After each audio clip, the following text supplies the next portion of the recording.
Why were newborn kittens wrapped in blankets with my name embroidered on them? Update. I just found out these blankets were supposed to be for my children who don't exist. This morning I found a wicker basket on my porch. Inside were 3 newborn kittens wrapped in soft pink blankets. Each blanket had elaborate embroidery. Emma Claire, Sophie Grace, and Lily Rose. Those are the names I've had picked out since I was 16. Names I've never told anyone except my journal. I'm 28, single, and definitely not pregnant. I don't have children. I've never even been married. The kittens were maybe 12 hours old. Eyes closed. Someone had carefully cleaned them and cut their umbilical cords professionally. A note was tucked inside. They deserve the love you would have given. I called the police. Officer Martinez seemed confused. Do you recognize the handwriting? I didn't, but something about the embroidery looked familiar. The specific font, the little flowers around each name, I'd seen it before. Then I remembered. 5 years ago, I was engaged to my high school sweetheart, David. We were planning our wedding when I found out I had severe endometriosis. 3 specialists told me the same thing. Natural pregnancy would be nearly impossible. Maybe a 2% chance.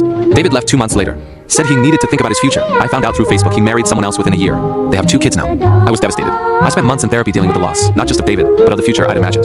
Those 3 daughter names represented a life I'd never have. But who knew about the names? I called my mom. Did I ever tell you the names I wanted for my daughters? Long pause. Honey, you told everyone at your engagement party. You were so excited. You even showed people the blankets your grandmother was making. She'd already embroidered 2 of them before David left. My grandmother died 3 years ago. Mom, where are those blankets now? I don't know. Your grandmother was working on 3 of them. She finished 2 before she got sick. I assumed they were in her belongings that went to who? To her caretaker, Melissa. She took some of your grandmother's craft supplies as payment when we could unafford her final month. Melissa. My grandmother's living caretaker during her last 6 months. I'd only met her twice. She seemed nice but intense. Always talking about how she understood loss and how she and my grandmother connected deeply. I found Melissa's number in my mom's old contacts. Called it. Disconnected. I did some Facebook searching. Found her profile. Her page was full of cat rescue posts and photos of pregnant stray cats she was helping. Then I saw it. A post from 2 days ago. Finally finishing a project for someone who deserves happiness. Sometimes we have to create the family that was stolen from us. The comments were from her cat rescue friends. One said, "Are you making those beautiful blankets again?" Melissa replied, "Yes, for a very special person who doesn't know how special she is yet." I drove to the address listed on her profile. A small house with a dozen cat sanctuary signs in the yard. She answered the door, saw me, and started crying. "You found them. I knew you would. I've been watching you, Emma, ever since your grandmother passed. She talked about you constantly, about how much you loved those names, how heartbroken you were.